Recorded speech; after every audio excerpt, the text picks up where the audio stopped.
Good morning. Good morning, good morning. So, slightly different angle. We are the business sector, I guess, right? So we are in, first slide, please. It's right there. Okay, just that one. Okay, let me give a little context. So Kennemer Foods is in the business of trading cacao. As a context, cacao, cocoa in English, we say cacao because in the Philippines if you say cocoa, everybody thinks coconut. So I'll just use cacao, right? It's a chocolate, the ingredient for chocolate. The global context is as follows, right? The 70% of the world production of cacao comes from West Africa, the Gold Coast, Ivory Coast, Ghana. A lot of the growth in consumption is happening right now in Asia, so there is a mismatch of where it's produced and where it's consumed. Indonesia is the third largest producer of cacao after Ghana, Ivory Coast. Indonesia is the third largest, but Indonesia is not increasing its production. In fact, it's reducing, and there's a lot of competition from other crops such as palm oil, plantations mostly, a bit of rubber also. To put some numbers, Southeast Asian production of cacao, it's maybe Indonesia is by far the largest, so maybe a little bit over 500,000 tons. So we almost 500,000 tons short.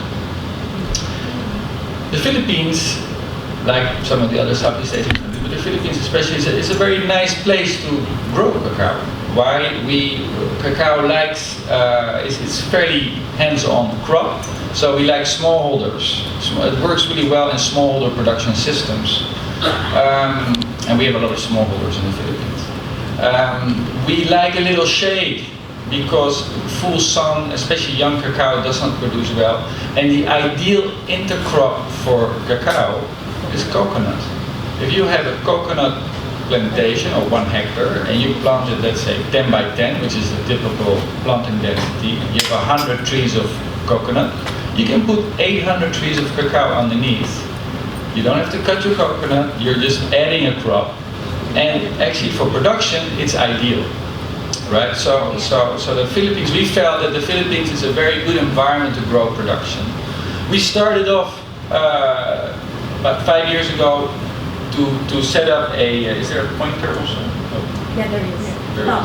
Okay, we started up basically setting up buying centers in the traditional cacao producing areas. And what we wanted to do, what happens in Indonesia is that nobody ferments their beans. Chocolate flavor is created from the fermentation process. If you don't ferment your beans, you get cacao butter, but you don't get the flavor, it's a lower quality. So the Philippines is heading rapidly down the road of low quality chocolate. So what we said, okay, let's set up wet bean, fresh buying centers, and let's do the post-harvest. A lot of value is destroyed during post-harvest. If we buy wet, we can buy at higher prices. That all worked fine, can produce very nice quality, but the volume is very too low. So we started off, we were going a bit managed farms, but we really did a lot of work on setting up a contract growing operation. And I talked this morning a little bit about our contract growing operation.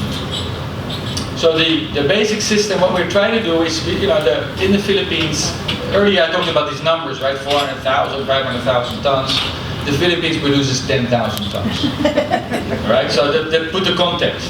So the engagement for us, if we want to be a significant player in cacao production, is to plant. To plant. Everybody just needs to plant the coming years. So we set up a lot of nurseries. We teamed up with Mars to really work on a smallholder productivity package for training, and we work with Land Bank.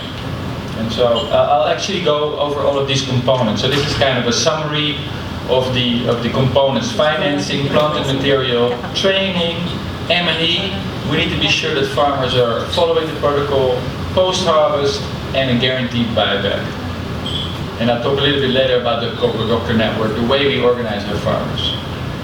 The key first is that, so there are some government programs for planting material, but they come with their own peculiarities. You have to do it the way that the government has designed it, and we really felt that the key is to work with groups of farmers in locations that we think are good, in a density of planting that we think is professional planting, not just sideline, distribution of planting material.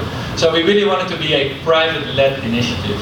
So we worked for about a year with Land Bank on developing, which is now a part of the Cacao 100 program. You can see it on their website. And it's really a long gestating crop loan. The way it works is that farmers can take out a loan using a conduit of Land Bank. And the loan is about 5 years. The first 2 years you don't pay any interest nor principal, and then you start paying when the crop starts producing in the third year.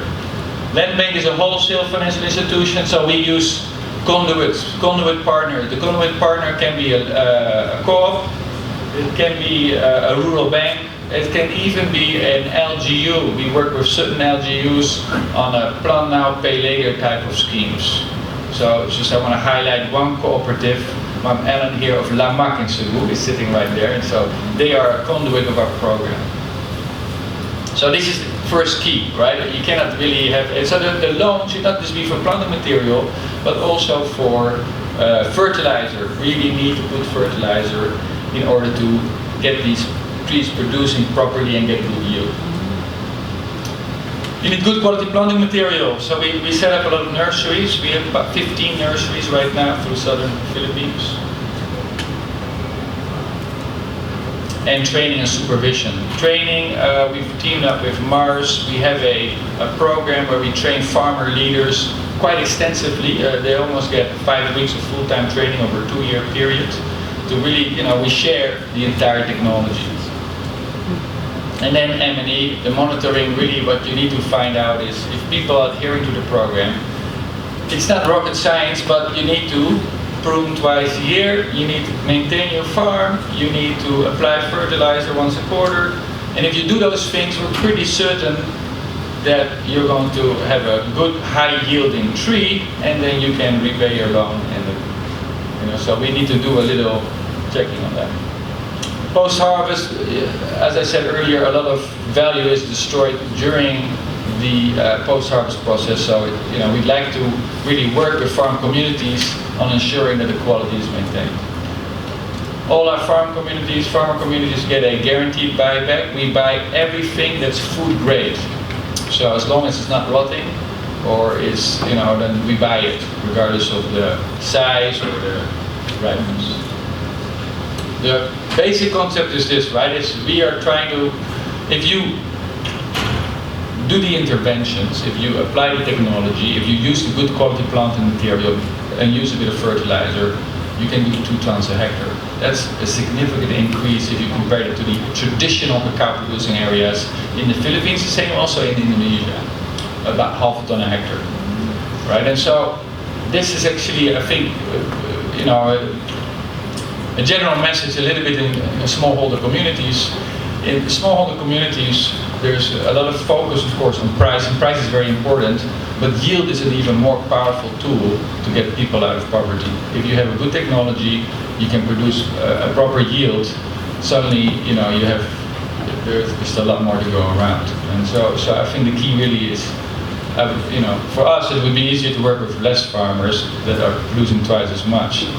Right, so that's what we're trying to do. Now, how do we organize this? And this is a little bit, because what's happening is since a lot of this is smallholder-led, we need to have some level of organization to engage the farming communities. We work with conduit partners such as La Mac, as I mentioned earlier, with co-ops, rural banks, but within that, we organize farmers around clusters. And a cluster, typically, if you are all new to cacao, would be 25 farmers. Amongst the 25 farmers, we would identify 1 or 2 leaders who are really interested to make cacao their business. And with their business, I mean not just growing. They need to be farmers, number one, but also helping with the consolidation, distribution of fertilizer, and earn additional commissions, as well as helping with the technology of their fellow growers. So these cocoa doctors or cacao doctors really have an additional income opportunity because of that. And so the cacao doctor is really our engagement point for that cluster.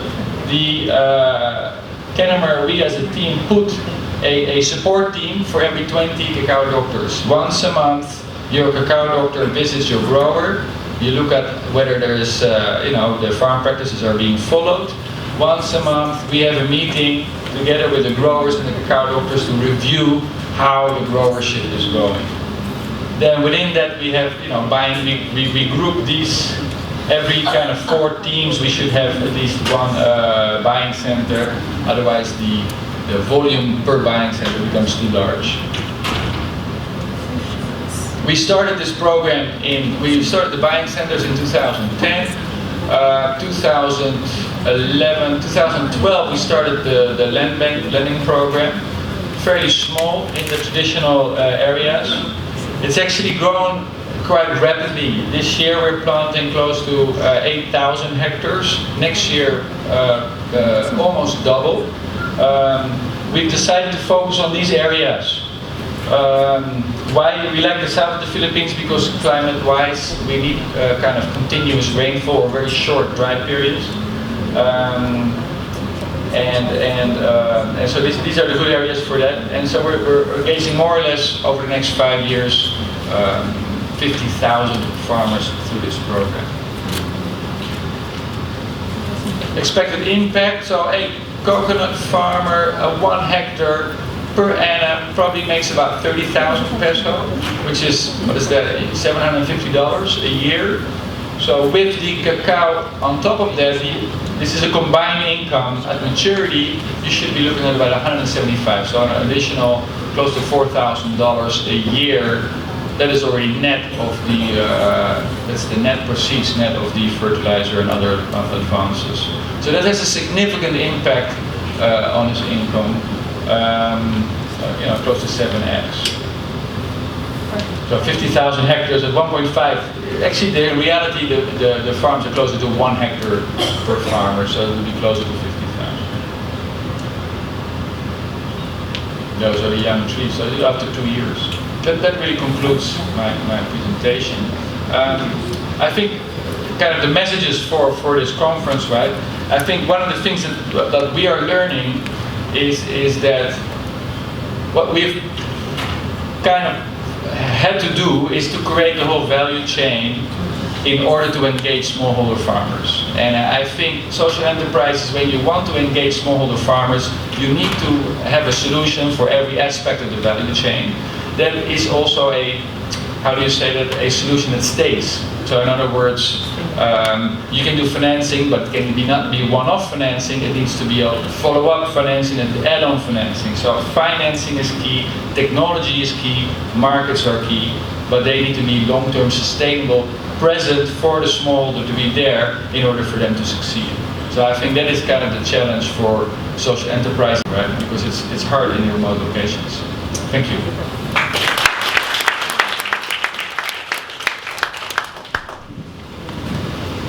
Thank you very much, Simon. Very well said. We need long-term solutions, sustainable solutions to the ever-pressing problems of collaboration between business and, in this case, small farmers within the value chain. Now I'd like to request Ms. Alison Eskesen to provide her presentation, please. Okay. A few seconds, please.